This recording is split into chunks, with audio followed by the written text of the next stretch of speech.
किया है। सरदार पटेल जी के लिए क्या किया इन्होंने, डॉक्टर भीमराव अंबेडकर जी के लिए क्या किया कांग्रेस ने।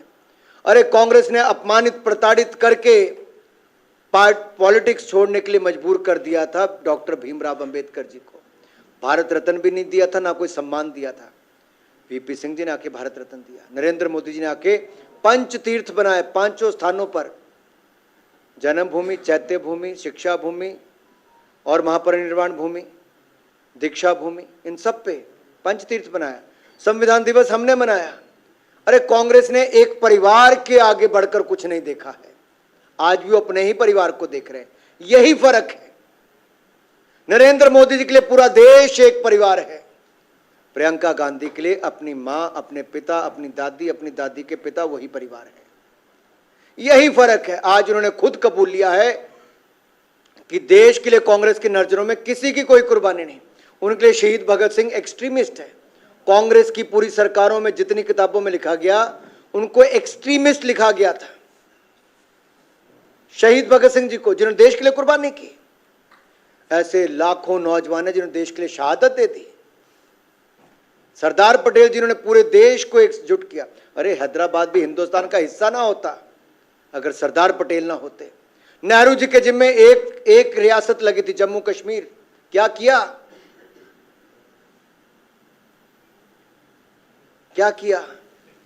धारा 370-35 से लगाकर उसको विशेष राज्य का दर्जा दे दिया, पाक अधिकृत कश्मीर बना दिया, एक्साइज चीन वाला एरिया जम्मू कश्मीर का चीन को दे दिया। यह किया है कांग्रेस ने। प्रियंका जी डालें इस पे प्रकाश। बताना चाहिए देश को, देश का लूटा कितना इस परिवार ने और पार्टी ने।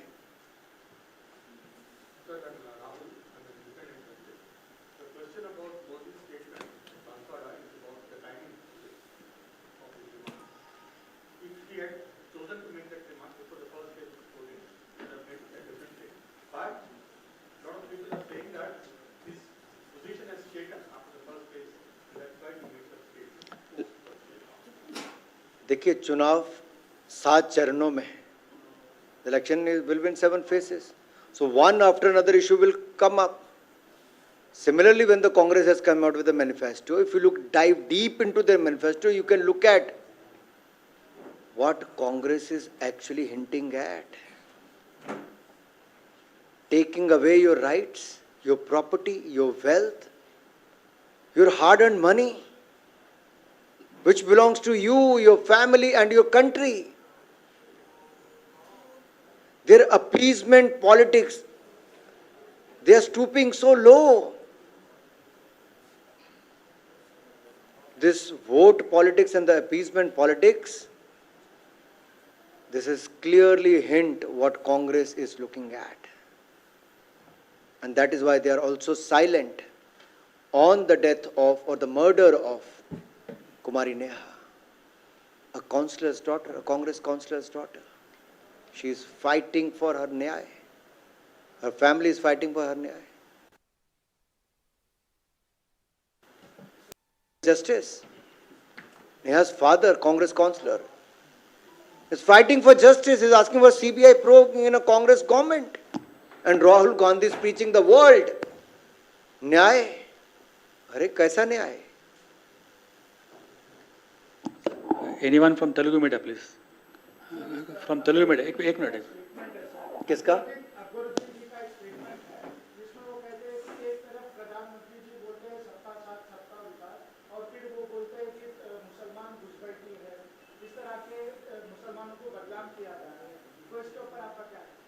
देखिए, सबका साथ सबका विकास इस देश ने देखा है। 10 साल में कोई एक ऐसा मुझे उदाहरण बता दीजिए जहां पे किसी को धर्म के नाम पर, जाति के नाम पर, क्षेत्र के नाम पर अगर किसी के साथ भेदभाव किया हो। 10 सालों में सबका साथ सबका विकास मोदी जी ने किया। 4 करोड़ पक्के मकान बनाए, 10 करोड़ बहनों को रसोई गैस का सिलेंडर दिया, 12 करोड़ टॉयलेट्स बनाए, 13 करोड़ घरों को नल से जल दिया, 60 करोड़ लोगों को आयुष्मान भारत योजना में 5 लाख का इलाज दिया, जो दुनिया की लार्जेस्ट हेल्थ स्कीम है, और 80 करोड़ लोगों को मुफ्त में अनाज दिया। इसमें सबसे बड़ा लाभ किसी को मिला है तो अल्पसंख्यक, अनुसूचित जाति और अनुसूचित जनजाति के लोगों को, SC, ST, OBC and minorities को सबसे ज्यादा लाभ मिला है। हमने नहीं देखा कौन हिंदू है कि मुसलमान है, उनको हक दिया है। वो मस्जिद में पूजा करना चाहते हैं, कर रहे हैं, लेकिन जो बाकी जगह से घुसपैठ करके आएंगे वो हिंदुस्तान की आबादी के लोगों पर, उनकी जमीन पर, उनकी जायदाद पर, उनके भविष्य पर, उनके हक पर उनका हक मारेंगे तो क्या आपको मंजूर होगा? मैं आपसे ही पूछता हूं, घुसपैठ कोई से रोहिंग्या करेगा, कोई और करेगा, बांग्लादेशी करेगा, तो आप क्या करोगे?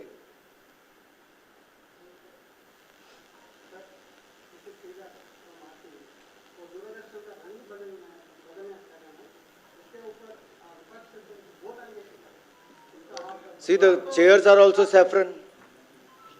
The chair you are sitting on is also saffron.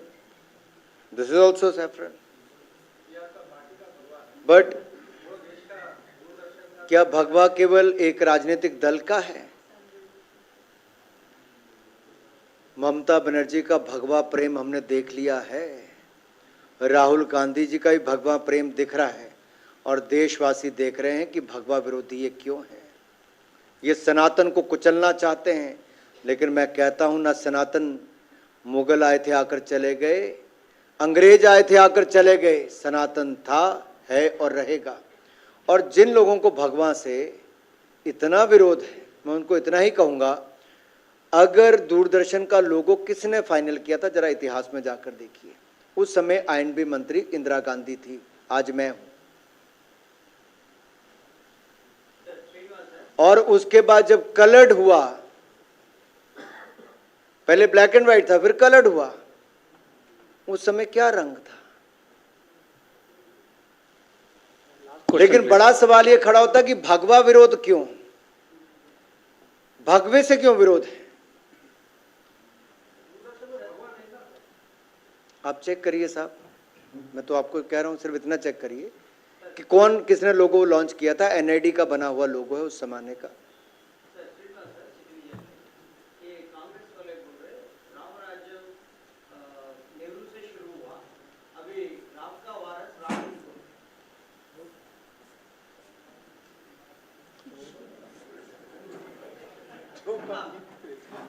मुझे उत्तर देने की जरूरत नहीं, सबके चेहरे पे आप हंसी मुस्कुराहट देख सकते हैं। ये हंसी का पात्र बन जाते हैं ऐसे बयान देके।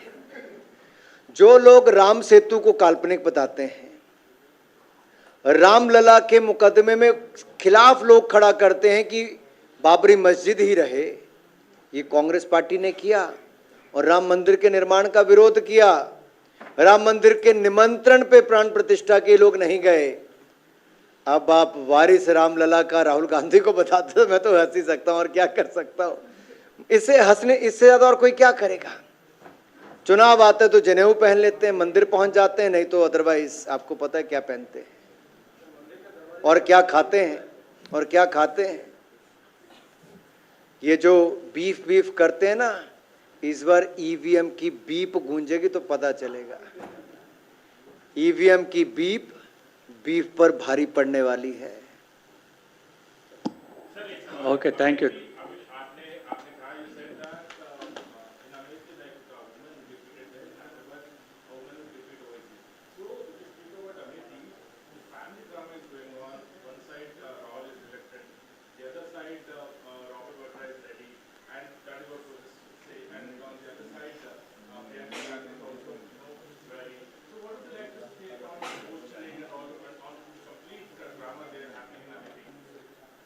अभी अमेठी रायबरेली में क्या ड्रामा चल रहा है, ये परिवार या पार्टी में क्या कला है, मुझे पता नहीं। मैं इस पे कोई टिप्पणी नहीं करना चाहूंगा, उनकी अंदर की बात है।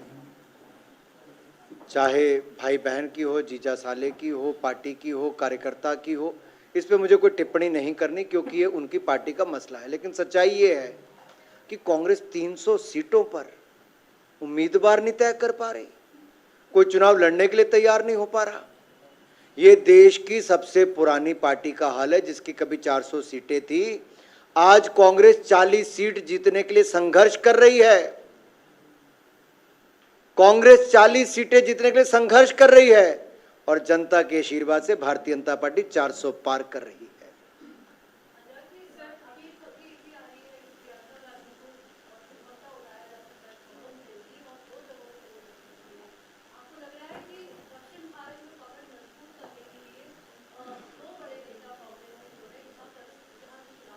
यहां कांग्रेस का 2 लड़े 4 लड़े, मैं इतना कहूंगा इस बार डबल डिजिट में सीटें भारतीय जनता पार्टी तेलंगाना में जीतेगी।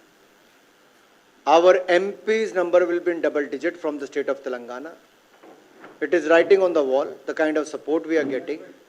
As far as the contesting of any Gandhi family member from the state of Telangana is concerned, it is up to them, they can contest from anywhere. I wish them that they should contest from only one seat.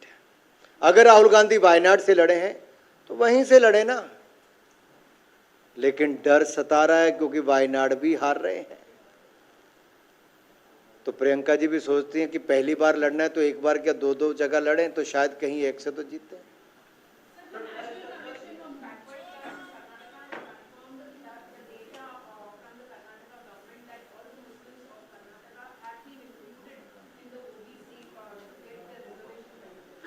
OBC का, SC ST का हक किसी ने मारा तो Congress party ने मारा है, और आगे भी वो कोटा बढ़ाकर और दूसरा बांटने की बात करते तो साफ तौर पे दिखता है कि वो ओबीसी का हक पहले भी इन्होंने मारा। कमीशन की रिपोर्ट्स आई, इन्होंने तब भी उनको संवैधानिक दर्जा नहीं दिया, लेकिन भारतीय जनता पार्टी ने, नरेंद्र मोदी की सरकार ने संवैधानिक दर्जा ओबीसी कमीशन को दिया। हमने यहां तक कि EWS में भी 10% रिजर्वेशन दी, नरेंद्र मोदी की सरकार ने आके दी। किसी का कोटा हमने नहीं खाया, हमने हक दिया गरीब को। ये लोग जाति संप्रदाय के नाम पे राजनीति करते हैं। हम हर जाति हर वर्ग को मजबूत करने का काम करते हैं बगैर किसी का हक छीने। That is only difference between them.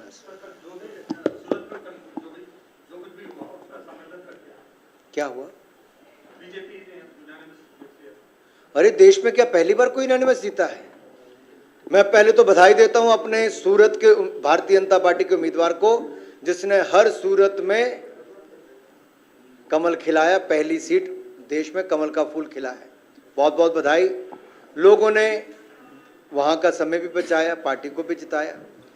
क्या इससे पहले क्या डिम्पल यादव जी, भाई साहब, इससे पहले क्या डिम्पल यादव जी नहीं जीती थी? क्या फारूक अब्दुल्ला जी नहीं ऐसे जीते थे जब सबने विड्रॉ कर लिया था? क्या हुआ था? तो तब तो आपको नहीं लगता कि लोकतंत्र की हत्या हुई? 32 बार ऐसा हुआ है, और अधिकतर बार कांग्रेस के उम्मीदवारों के साथ हुआ। तब तो मीडिया को नहीं लगता कि ये लोकतंत्र की हत्या, और कांग्रेस के लोग आरोप उठाते हैं। आप नहीं कहते, लेकिन कांग्रेस के लोग कहते हैं। लेकिन कांग्रेस अपने गिरेबान में झांक के, जब इनके उम्मीदवार निर्विरोध चुने जाते हैं तो इनको सब ठीक लगता है, बहुत अच्छा लगता है। लेकिन भाजपा का जीते तो विरोध करते हैं। मैं चाहता हूं फारूक अब्दुल्ला जी, डिम्पल यादव जी इस पे अपना बयान जरूर दें, और कांग्रेस भी दे।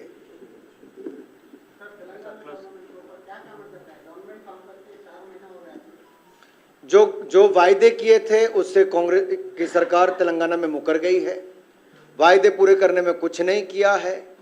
लोग अपने आप को ठगा हुआ महसूस करते हैं, और तेलंगाना की कांग्रेस की सरकार केवल केंद्र सरकार की ओर देखती है कि केंद्र से कुछ आएगा तो हम यहां पे विकास करेंगे।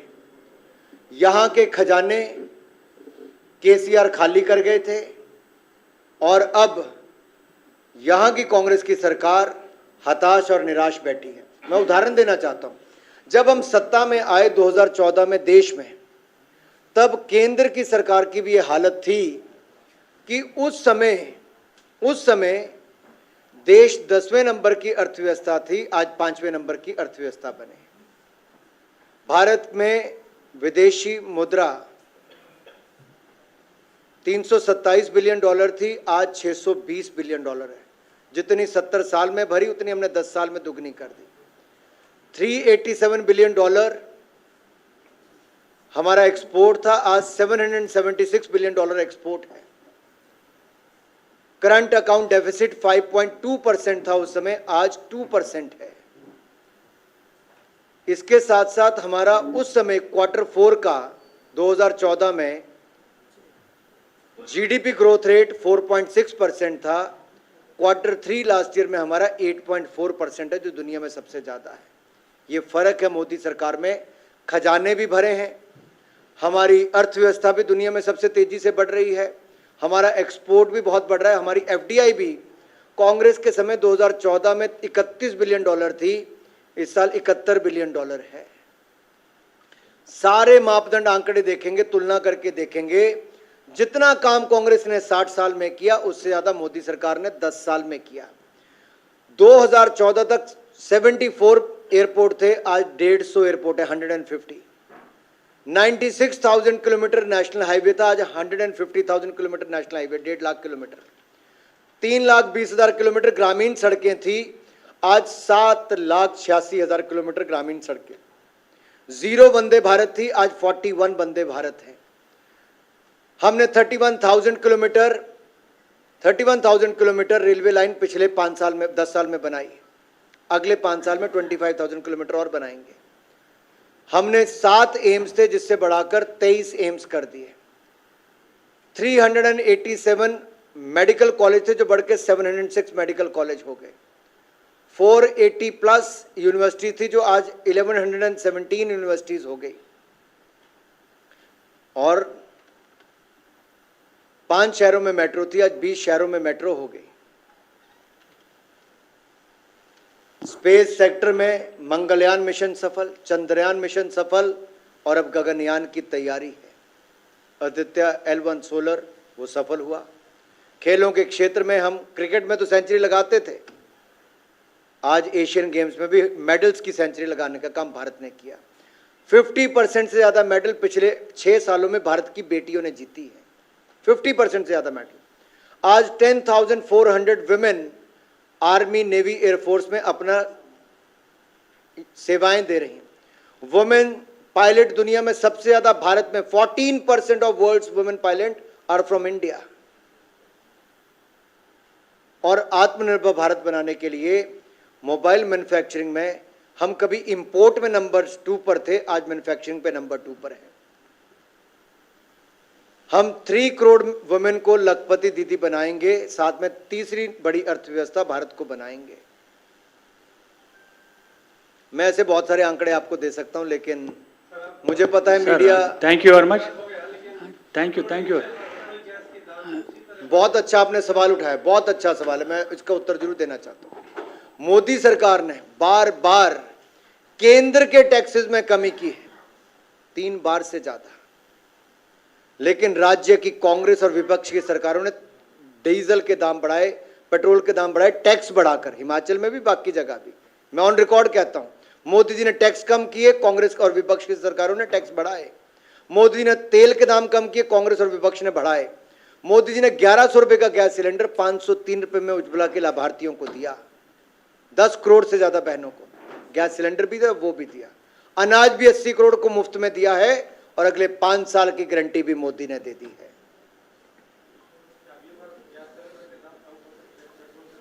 वो कांग्रेस के समय 1100 रुपए का था, 1200 रुपए का। धन्यवाद।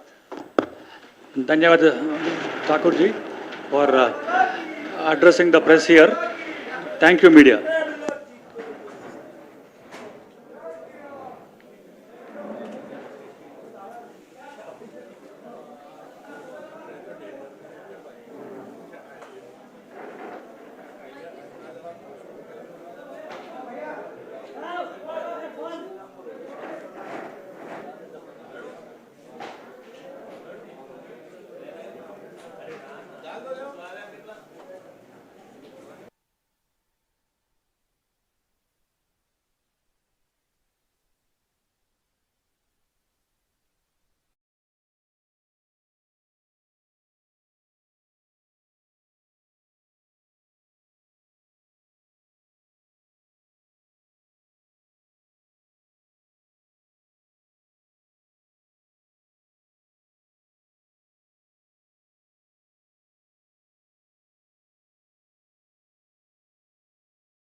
कल से तुम्हारी तबीयत ठीक नहीं है, जाके डॉक्टर को दिखा क्यों नहीं आते? ये काम खत्म हो तब ना। ये काम कभी खत्म नहीं होगा। सर आप? जी हाँ, मैं अभी यहीं 10 मिनट के अंदर एक स्पेशलिस्ट डॉक्टर से मिलवा दे तो। वो कैसे? अरे जैसे banking, shopping, food delivery online पे, वैसे ही ऑनलाइन पे डॉक्टर से वीडियो कंसल्टेशन। ये तो हमने कभी सोचा ही नहीं। तो अब सोच लीजिए। किसी भी हेल्थ केयर इशू के लिए स्पेशलिस्ट डॉक्टर की वीडियो होम डिलीवरी। अब डॉक्टर घर पे बस 10 मिनट। Only on Medibuddy. Download now. Sir एक सेल्फी। मुझे भी।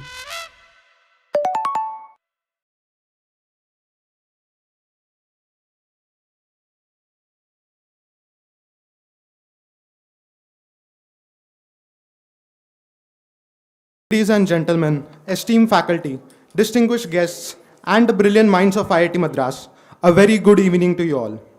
Today, we are honored to welcome a leader of remarkable distinction, the President of Tamil Nadu unit of the Bharatiya Janata Party, Thiru K. Annamalai.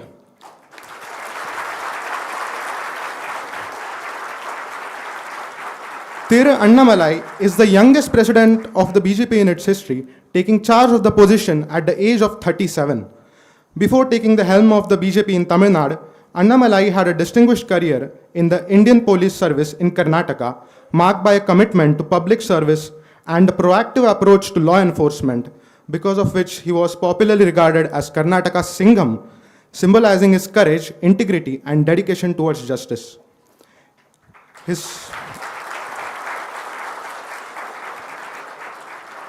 transition from a career in law enforcement to politics marked a significant shift, bringing a fresh perspective and a dynamic leadership to the political arena.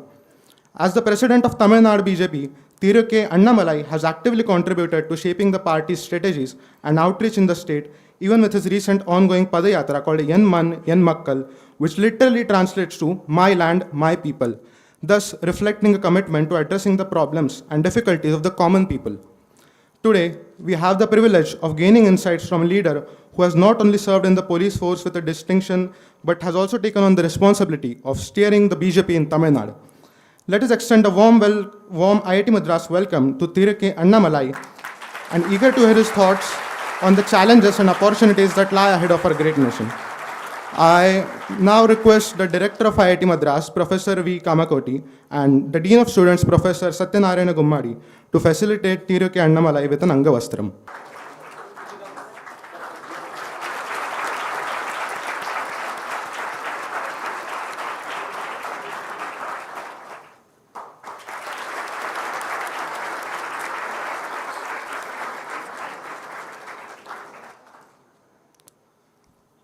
Thank you, sir. And without any more delay, let us now welcome Tamil Nadu BJP President Thiru K. Annamalai to the podium with a huge round of applause.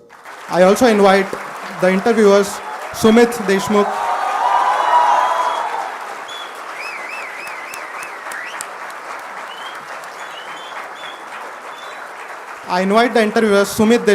and Asha to the stage. It's so very nice to have you with all of us today, and I think without much further ado, we'll just get started into the chat. So with that nice introduction of Ishan, we get a sense of how interesting the trajectory of your life's been, but we would still like to hear it from your own voice. So can you share a brief overview of your journey growing up, from Thottampatti to becoming the state BJP president of Tamil Nadu? Thank you so much to both of you and friends who are here. And IIT Madras is an iconic institution in our country, and possibly the next 25 years, I'm very sure it is going to play a greater role than what it has played over the time before 2022. So you'll have a very important role in the next 25 years in shaping up the country's growth. So I'm very excited that students sitting in this auditorium, you will be championing India's cause 2047 when you talk about Vikshit Bharat. And some of you have to create global companies sitting here, and some of you have to create employments to lakhs of people, solve India's problem, put India's map in the global sphere. So I'm very happy that today our discussion, probably from my field, policing for a little bit of time, and politics for a lot of time, and probably the future vision that we as a party have, and probably me as a person have. So that I think might contribute maybe 0.5%, 1% to you are thinking about politics and the future of India's growth and how as a political party we are looking at the next 25 years. So I'm very glad I got this opportunity to share some of our insights and thoughts with you. At the same time, I know that you are truly brilliant guys. You can pick up anything at a pace that is unequal, unrivaled. And that has brought you to IIT Madras. You can just pick it up, whatever we say, and probably you will add your own thinking to it. So whatever we discuss, I'm sure it will help me, help you, and help others to reassess, reprioritize. And probably it is an opportunity for me also to remove some of the negative thoughts or probably some of the negative things people might have against our party and against me or against some other person also. That is also I'm using this forum as an opportunity. Now, talk about myself, I thought I'll talk more about the country, more about the economy, more about politics, and I'll take very little time to describe me as a person.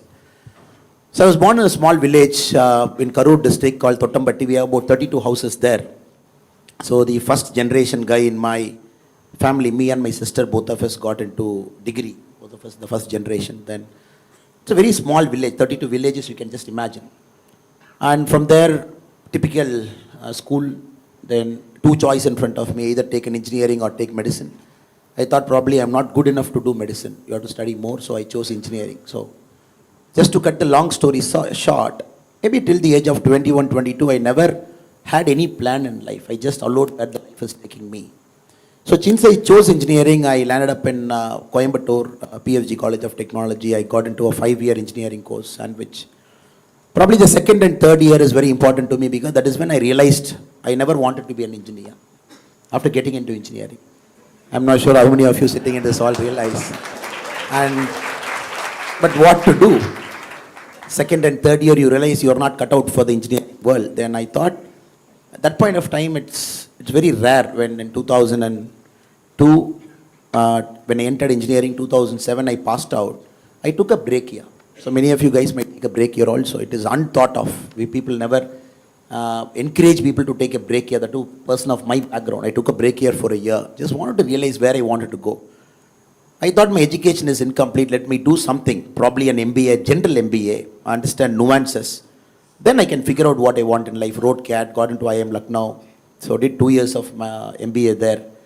2010-11, I got a fair degree of where I wanted to go. I wanted to get into public service. I wanted to get into serving the civil society. And even then, the option of politics was still there. My first year MBA, normally in IIMs, you have this option of doing an internship. So I was the early guys to do an internship with the political party. So first year, I took a break. I never went for a corporate internship. I interned with the political party, Mr. Vijayakant's political party, at that point of time, DMDK in 2009. 3 months I was with them. Then after my internship, I realized I am not good enough to get into politics. It's a very tough field, unforgiving for a first generation guy like me.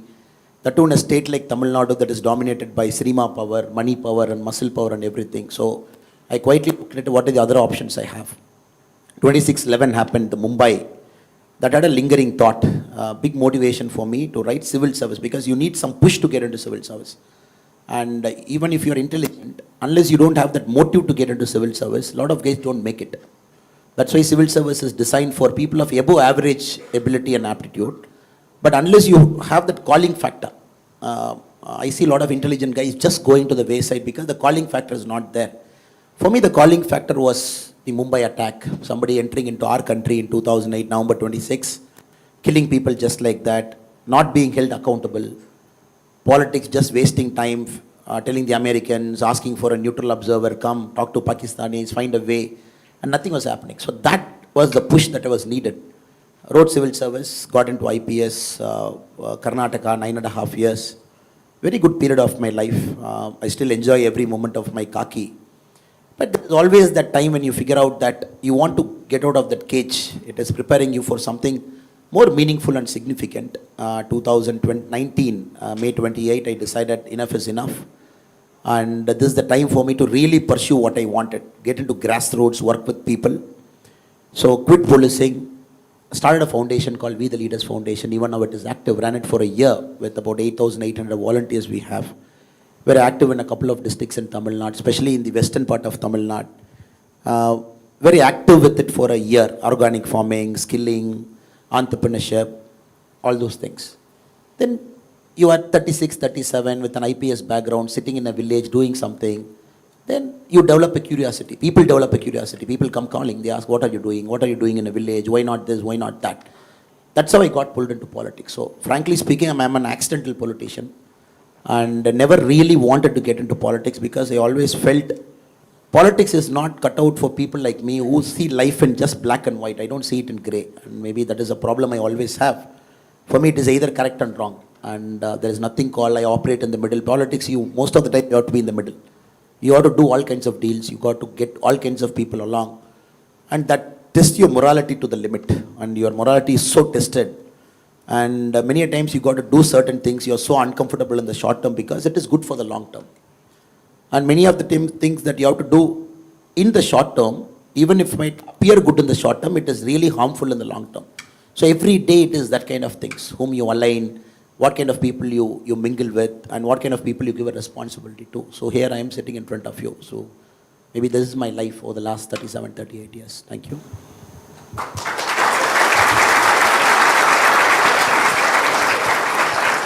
The Tira Turns 1 sale is now live. Get up to 60% off on hair care, makeup, skin care, and fragrances. Shop on the Tira app or at a Tira store near you. Very interesting indeed. But before we move on to the next set of questions, I'm just curious to know what kind of effect did your college life have on you as a person? Like, how did your background in mechanical engineering and your education in institutes like IIMs influenced your approach to leadership and governance? For me, engineering was, you all know, I think you are engineering guys here sitting in one of the best colleges in the world. And engineering tried to make me as a methodical guy, my professors tried their level best to make me as a process man. But somehow I resisted that. I'm always a human guy. And that's why equations I never do well, mathematics I never do well. I have to see something in hand to realize. When you talk about electrons flowing, I never understand what is that. Hydrodynamics, I'm very bad. So I never had that aptitude, sir. To be frank, I was a very bad engineering student, frankly speaking. Not very good in engineering, because for me, that is the kind of mindset I had. I have to feel something, see something, only then I could understand that in the class. So I'm never good with theory. So since many of you are good with theory, you are sitting here.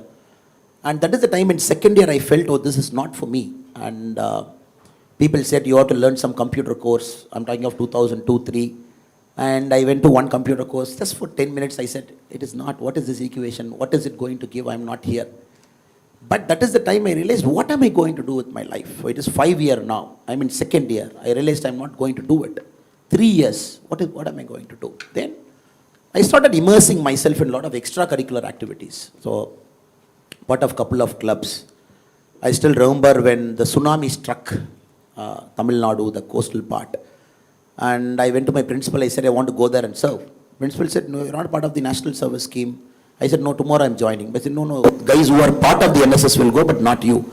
I said, okay, is there anything vacant in there? If I have to lift something, I can lift and give it to them. Even a sack of rice or anything, you tell me.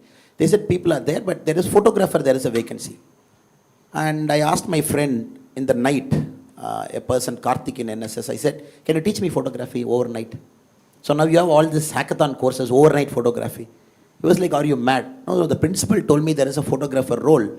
I really want to be there in Nagargovil, tsunami struck area, but I have to learn photography. So overnight I learned photography. Next day I convinced the NSS coordinator I'm a good photographer, went there. When the pictures came, it was either a hand or a leg or a part of a body. And the reason I'm trying to tell you this story is, that motivated me. So I found, okay, my calling is somewhere here. So unless you explore yourself, you'll never know what is your calling. When the campus gives you so many opportunities, clubs, personality club, character club, NSS, you have dramatics, all kind of things. So for me, I pushed myself to get into uncomfortable situation in the campus. And I also used to stammer. And a guy coming from village, Tamil medium, then picking up English, your mind has to process that. So I used to go to the campus people and ask my professors, can I give a vote of thanks? Can I start with a simple vote of thanks? And can you ask me to go and give this introduction like the gentleman who gave me very, very beautifully, he said, a lot of nice words which I think I don't deserve also. And slowly, I prepared myself. So campus, to put it short, is the place where I ironed out my deficiency. I knew what I'm bad. I knew what I'm better. So I wanted to improve my better part of my personality. I wanted to slowly remove the small things that is hindering my personality development. So that I used my engineering very fully. 3rd year, 4th year, 5th year, thoroughly I used it. Travel, get into uncomfortable zones of public speaking. I want to speak, but I'm not good in speaking. Better my English. So that is the most important thing I remember on the campus. So that gave me the courage to take a break here. And my father was against it. He said, look, we all come from a village and you're trying to chase something which is not visible. And why can't you take a job that is in hand? Why can't you, sorry, I think I'm not seeing this side. And why can't you take a job and settle down? It was the hardest thing in life for me at the age of 21. 22, the hardest thing was me to say no. And I never knew a single person in my life who took a break here. I never knew a single person. I never knew there is something called break here. Then 1 year I again explored what I want to do. Should I do this? So I would say college helped me to move from a village boy to a person who is searching his identity. What am I going to do in life? So that gave me the courage to resist a lot of tendency to pick up something that is good in the short run. Pick up this, take up a job that, which it gave me the courage by 5th year, because saying no is the hardest thing, sister. And especially in IIT Chennai, when you have so many opportunities in front of you, day zero company just landing up and everybody wants to pick the smartest brain in the world. And I think it will require a lot of courage the more higher you go in life to say no. When you don't have anything, it is easier to say no. In IIT Chennai, how can you say no? When there is everything in front of you. I hope and pray for you also, the college over the next 4-5 years, whatever courses you are doing, 5-year course, 4-year course, it will help you to understand what you want to do in life. And probably if at the end of 4th year, 5th year, if you can pick up a clear yes and clear no, I think IIT has done its job. That is how I see my college.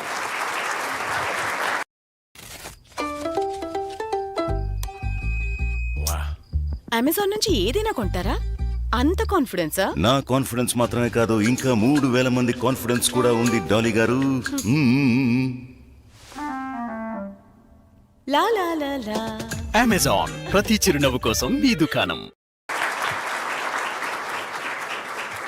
Thank you for your answer, sir. So, as a representative of people and civil servant, there was always an opportunity for you to uphold the constitutional values. So, then what made you to choose politics as your career?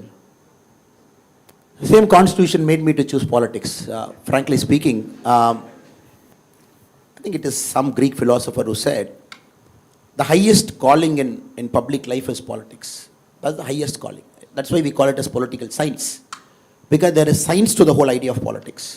And if you go on Google, you find a Greek philosopher who has written a book called How to Win Elections. He has given us science to winning an election. Thousands of years back he has written. And people like Plato at different points of time, they wanted to find out philosopher king, how to create a guardian who can rule our country very well. So they applied science to it. Take a child out, separate them from parents, teach them separately, and grow them up so that they become philosopher king. So Greeks applied science to politics. And that's why they call political science. Whether it is working now or not is a different question. And for me, I'm taking some extra time to answer this question because it's not an easy answer for me. Why policing and why politics? Why this shift after about 9.5 years? I remember day one in Labasna, the Lal Bahadur Shastri Academy of Administration, when a batch like this, IAS, IPS and IRS, we all sit together, foreign service. It's a 3-month course. We all have to do a combined course to get to know each other, cross assimilation. And there was an IPS officer who came and he was giving a lecture. He said, I know all of you guys are smart and you have cracked one of the toughest exams in India. And of course, many IITs are there, many IIMs are there, people from AIMS, some of the best institutes are there in that room. He said, the day one when you all get into your job, you think you are the smartest in the world because you've aced the toughest exam. and we are preparing you. But you have to understand, a constable is more smarter than you. That when the day you realize that, that is the day your ego gets blown out. And that is the day you truly become a people's person. He gave an example. So I think he was allocated a cadre, probably Bihar or Jharkhand. That point of time it is Bihar mostly. And there was a case they had to hunt down a dacoit. Searching, they couldn't find that guy. So one day they located, okay, probably this dacoit is coming to this house in the night. So immediately the young ASP, the person who was talking there, he was the young ASP then. He called his whole team, he made them to stand parade, he said left, right, center, stand in attention. He said, come on, we know the dacoit is going to this house, we are going to surround that house, we are going to get that dacoit. You know, we are very brash and very confident straight after training. And there was a constable who was trying to raise his hand. He was like, keep quiet. The other guy was trying to say, he's like, keep quiet. And this is the plan, let us all go surround the house, let us do. They surrounded the house, 12 hours, nobody came out. 14 hours, nobody came out. Then this young ASP said, time to barge in. I'm going to barge in, and anybody who is willing to come behind me, come. So they broke the door, he went inside, there was no dacoit in the room. And just then from the behind, that person put a country-made gun to his head, because he was standing behind the door. When he barged in, he was standing behind the door, he put a country. So that is the time he realized, oh, there is somebody behind me. And it was a literal hand-to-hand combat. He said that I could realize the death in my eyes, because the gun is there. And we were fighting with hand-to-hand. He shouldn't shoot me. And literally he had to chew his face. And the young ASP has to bite his face, nose, ears. He has to chew him to bring him under control. And later he was, because since he saw death in his eyes, after the incident, the roll call happened, everybody, the debriefing. And he asked the constable, what are you trying to tell me? You are raising your hand in the morning during the briefing. He said, no sir, what I was trying to tell is, when a person is inside that house, for natural call he has to come out. So let us wait outside and catch him. This is a very simple thing. And so many fundas and training and hand-to-hand combat and Krav Maga and all kinds of things they teach you in NP. He said, look, you got to have human intelligence. The day you think you are getting human intelligence, that comes from society. That comes from keeping the ears and eyes and everything open, all the senses. And when you start picking up these cues from people, that makes you a better person. So I never